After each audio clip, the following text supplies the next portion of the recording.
노인의 환대를 통해 안전하게 집 안으로 들어온 레위인과 그의 일행은 먹고 또 쉬고 씻고 잘 준비를 했습니다. 성읍 넓은 거리에서 밤을 지냈다고 한다면 정말로 위험할 뻔하였는데 다행히 노인의 호의로 집 안으로 들어올 수 있었습니다.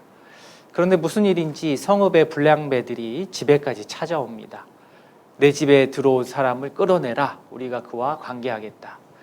성읍 넓은 거리에 있는 나그네를 사실은 잘 대접하기는커녕 집 안에 들어간 나그네를 집 밖으로 끌어내려는 그들의 모습은 정말로 실망스럽기 그지없습니다.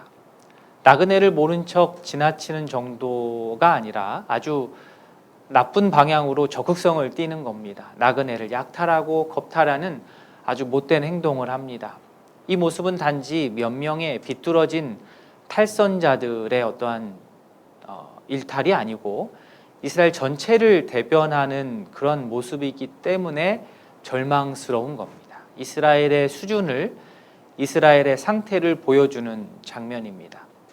이스라엘 백성들 사이에서 사실은 거룩함을 드러내고 모범된 삶을 살아야 마땅한 레위인이 그 먼 곳에서 첩을 데려다가 살고 있는 것 그부터가 잘못된 것이었고, 또 말씀의 모범대로 앞장서는 레위인을 따라야 될 이 백성들은 오히려 그를 어떻게 합니까? 오히려 욕보이려고 달려들고 있습니다.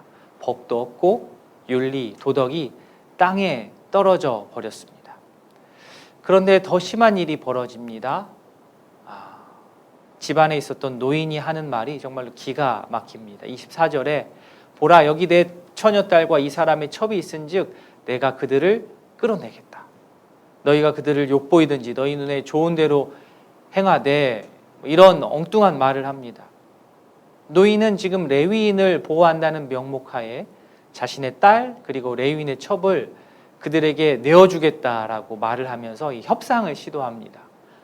남성과 여성은 사실은 너무나 동등하지만 힘을 쓰는 부분에 있어서는 남성이 여성을 보호해 주는 것이 당연합니다. 그런데 여기서는 완전히 반대의 일이 벌어집니다. 딸을 지키고 자신의 아내를 지켜야 될 이 남자들이 자신들이 살기 위해서 여자를 희생양으로 내봅니다. 이 대목에서 더 이상 우리는 동의를 할 수가 없는 것이죠.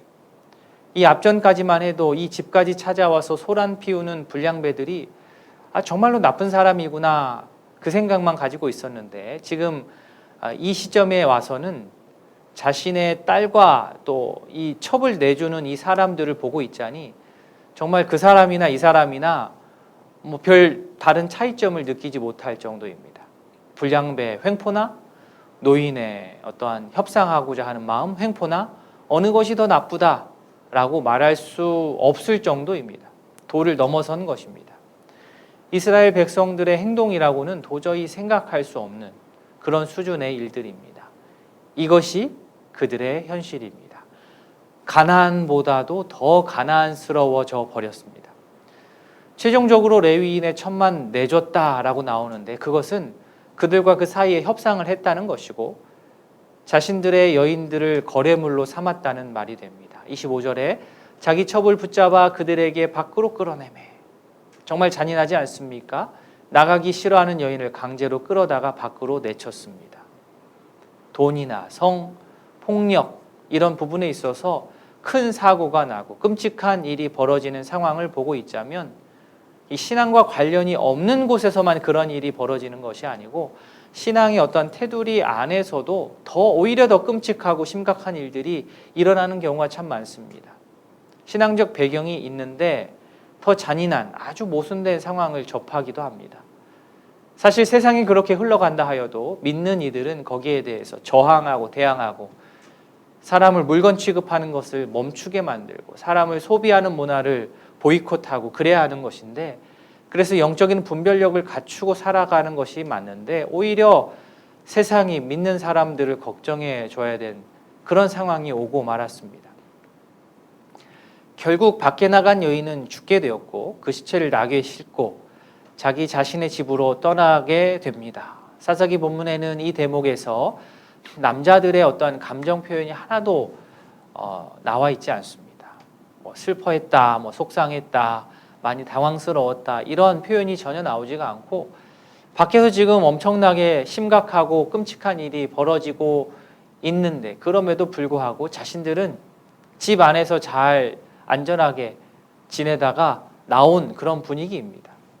사실 시체를 보는 것이 어디 보통 충격적인 일입니까? 나하고 아무 상관없는 사람의 시체를 봐도 정말로 놀랄 것인데 이 시체는 자신의 첩 아닙니까? 그런데 아무 감정의 동요가 없다는 것은 이것은 보통 문제가 아닙니다. 이스라엘 전체가 이 상황인 겁니다. 끔찍한 것을 보고 끔찍하다라고 느끼지 못하는 그렇게 너무나도 무감각하고 무정한 사람들이 되어버렸습니다. 자, 집에 돌아간 레위인은 한술 더 뜹니다. 아주 기괴한 행동의 끝판왕입니다. 칼로 자기의 첩의 시체를 12덩이로 나누어서 이스라엘 사방에 두루 보냅니다. 겉보기에는 이스라엘에게 베냐민의 악행을 알려주기 위한 일종의 경각심을 갖게 하기 위한 의도로 보이지만 아무리 그렇다 할지라도 이것은 사람으로서 할 일이 아닙니다. 살인 사건을 다룬 영화를 보면 가끔 이와 비슷한 장면이 나오기는 합니다. 영화에서조차도 끔찍한데 이것이 사실이라니, 이스라엘 백성들 가운데 일어난 일이라니. 그래서 사람들은 30절에서 이스라엘 자손이 애굽 땅에서 올라온 날부터 오늘까지 이런 일은 일어나지도 아니하였고 보지도 못하였도다라고 말하면서 단번에 이 일에 대해서 어떠한 결론을 내리기가 어렵다, 말을 하기가 어렵다라는 것을 느끼고 생각하는 시간을 갖고 상의하고 말하자라고 이 즉각적인 판단을 유보합니다. 기브아 사람들은 자기의 눈에 오른 대로 행했습니다. 불량배들은 자기의 쾌락을 따라 살았습니다. 에브라임 노인은 자기 체면과 안전을 위해 자신의 딸과 레위인의 첩을 내주겠다고 했습니다. 레위인은 자신의 첩을 강제로 내쫓았고 결국에는 죽게 했습니다. 어떻습니까? 이들은 서로를 하나님의 귀한 형상으로 바라보지 않았습니다. 하나님을 생각하지 않았습니다. 만약 정말 지옥을 제가 가서 본다고 한다면 가장 끔찍한 지옥의 모습은 이러한 모습이 아닐까 저는 개인적으로 상상해 보았습니다. 누가 누구를 탓할 수 있겠습니까? 하나님의 마음을 품고 하나님의 거룩함을 본받아서 절제의 삶을 살면서 나의 욕심, 나의 욕망, 내 속에 있는 음란을 매일 주 앞에 나와서 토해낼 수 있기를 바랍니다. 하나님 없이 각기 소견에 오른 대로 자신들 눈에 좋아 보이는 대로 살다가는 정말 모두 다 비극적인 종말을 맞이하게 된다는 사실을 우리가 기억하고 하나님과 동행하여서 하나님의 뜻을 묻고 따르는 주의 백성들 다 될 수 있기를 진심으로 소원합니다. 오늘 여기까지입니다. 평안하십시오. 감사합니다.